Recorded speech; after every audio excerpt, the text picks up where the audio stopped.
Hi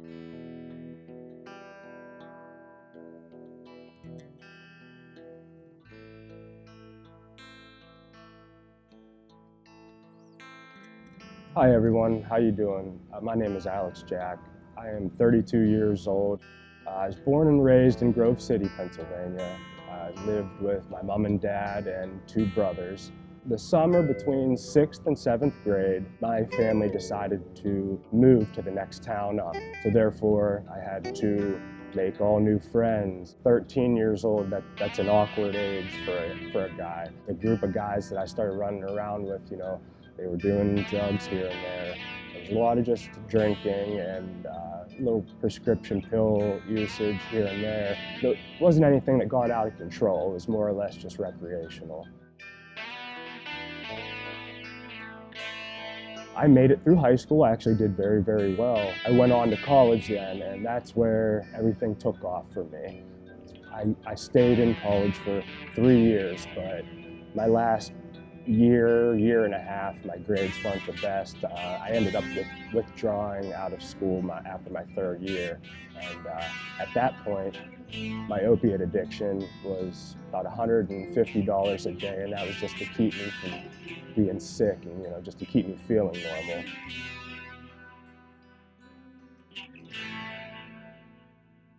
Someone introduced me to heroin. They said it was a lot cheaper, the exact same feeling. Let me bring you up to about 2015. I was on 100 milligrams of methadone a day. I was going to a methadone clinic, still using drugs, was shooting heroin, using benzos, cocaine, pretty much anything I could put into my body at this point.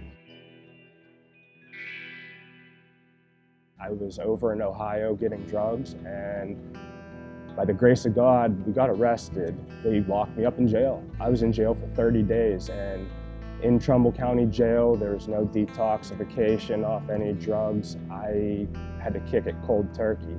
It was the worst feeling of my life. I will never forget it. I hold that pain very, very close. When I'm having a bad day and I'm thinking about using, I go back to how I was feeling sitting in jail, shaking, unable to eat, unable to sleep. It was just the most miserable feeling in the world.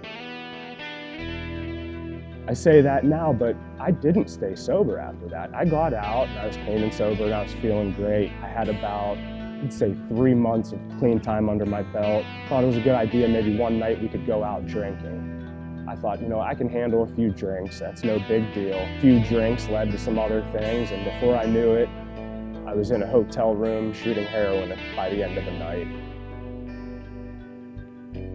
To this day, I still do not know exactly what happened, but I believe I got hit over the head, or I overdosed and fell and hit my head, but this is where it gets a little tough for me, man. I woke up from the, whether it was the overdose or the head injury, I woke up and a friend of mine was laying there on the floor dead.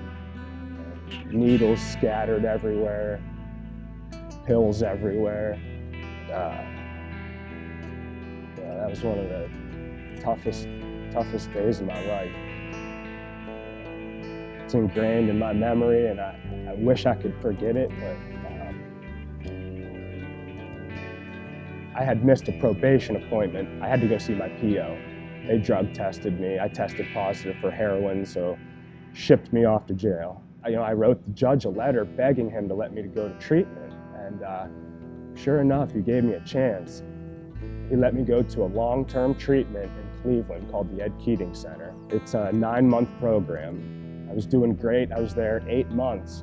I had a sponsor. I was going through the steps, but I just was not right mentally. I just wasn't I wasn't done yet, I guess. I guess that's the only thing I can sum it up to. I wasn't done using. Once again, got linked up with the wrong group of people and got some heroin. Next thing I knew, I was overdosed in the bathroom at the treatment center. I got Narcaned, rushed in an ambulance to the hospital. I used in the treatment facility, so therefore I got kicked out. The probation found out, warrant went out for my arrest. I run to another treatment center. It's called the Absolute House. It's an 8-month program. You're halfway for 2 months, and then the last 6 months you're able to work, and that's where you pay rent. They're transitioning you to live and be a productive member of society. I made it through the halfway part. I got a job. I was landscaping. The end of my stay was coming up, and I knew I was going to have to go face this warrant. I was so scared. I didn't want to have to go back to jail, especially after, finally now I'm clean and sober about 8 months. My father came and picked me up at the treatment center, took me in the courthouse that day, and I sat down and I was so nervous, I was shaking. My probation officer was there. He came over and he spoke to my father a little bit. He didn't have anything to say to me. He went up to that judge and spoke to the judge for a few minutes. The judge asked me to stand up. I stood up and I tried to hold my shoulders up and just, I didn't know if I was going back to jail, but if I was going to take it like a man and do what I had to do. And the judge says, "Mr. Jack, you had a warrant out for your arrest. I could have you serve the rest of your sentence out." But then he held up my booking photo. He said, "These two people, they aren't even the same person. I'm gonna give you a shot. You're done today. You're off of probation."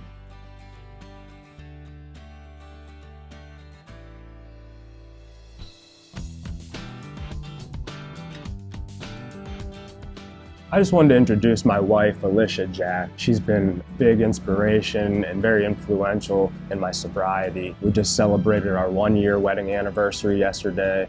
I just want to say how proud I am of my husband. It's been a roller coaster, but he has overcome many obstacles, and we also started Double-A Jack Recovery. Basically, we're helping other addicts and their families. CBD has also played a role in Alex's recovery and also in helping me with my anxiety. We've utilized it as a tool because we believe that everybody has their own road to recovery. Our goal is to help the Shenango Valley area and worldwide, the epidemic that has taken so many lives from us.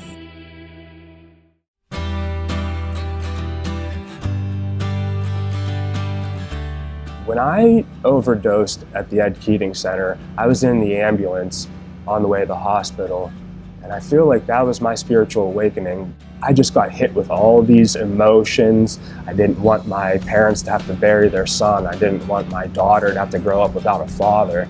My family is a big motivational factor in my sobriety, and they keep me going every single day.